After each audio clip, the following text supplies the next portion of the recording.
Let's talk about how we did this kind of funky, creative haircut for Eden.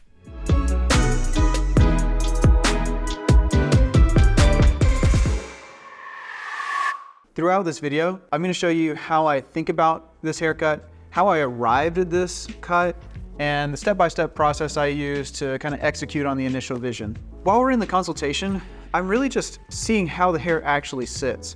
You know, I'm kind of playing with where does it want to part, where does it want to have volume, where does it want to lay flat, and then, you know, I'm seeing how this hair kind of tucks together in the back. So immediately my mind is going to some sort of fade that follows this V shape down. First off, we're cutting the top with vertical profile guides. Here, we're really just wanting to follow the head shape around. Vertically, it's gonna be square, but side to side, it's gonna round, so that as this cascades and it parts, it's gonna have a really nice soft finish. You may notice I'm point cutting everything here.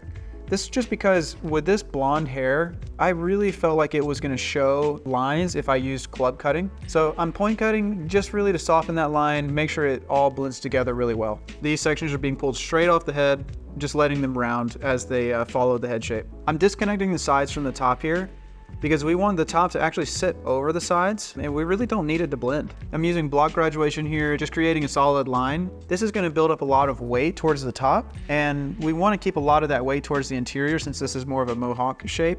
Now we're just using a blow dryer to get everything moving in the direction we want it to live in. And this is actually a key moment where I realized I didn't wanna just do a straight V in the back, and I actually wanted it to kind of tilt. You'll see where I discover that. And this is the thing I love about haircutting. You know, I set out with one idea, and then I discovered a new way it could be done. Never really seen anybody do exactly this. And I just saw that like the hair kind of swept around and made this cool little tail, and I wanted to keep it, so I did. It's one of my favorite parts of this, you know. I didn't set out with that idea, but I kind of discovered it as I went along. So fun. Okay, now that the scissor work is done and the hair's completely dry, we can start our fade. This is something I always do. I always start every single fade with scissors. You know, obviously, unless it's like a buzz cut with a bald fade, then yeah, of course you start with clipper work. However, if there's scissor work to be done, I always start with it first. And you can see here that when I'm using a 2-guard, it's just floating effortlessly through that scissor work and blending right in. And you know, there's really not gonna be much work to do to blend that. But the scissor work builds that shape for us, so we have a really nice place to lift off with the clippers. I use a 2-guard just because that's like, you know, about the width of my finger. It's just shorter than that, so it's a natural transition. It's almost like if my fingers are tight to the head, that's almost like a 3-guard. And yeah, so I'm just using scissor over comb to soften the transition there before we make our baseline. Making our baseline here, we just wanna make a pretty soft line. A big mistake I see barbers make is making a really harsh baseline. That's where they're like almost stabbing the liners into the head. And while you see I have a really clean, consistent line, it's not like a harsh line. We don't need that like harsh outliner kind of finish here. It just kind of looks cool on Instagram and doesn't really serve any purpose because you're gonna go try and blend it out. I do like the idea of creating a baseline.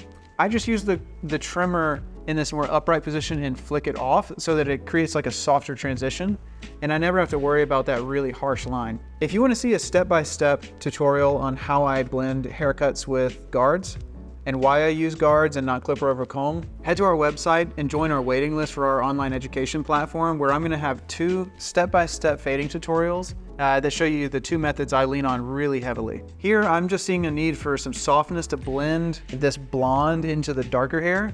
No better tool for that than thinning scissors, but the way I use it is just on the ends there.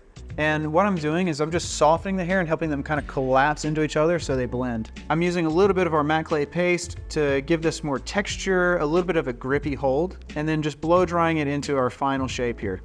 I like to blow dry in a way that's gonna give us more of an exaggerated shape, and then use combing, maybe my fingers, maybe a brush, to pull out more texture and give it a little bit more natural of a look.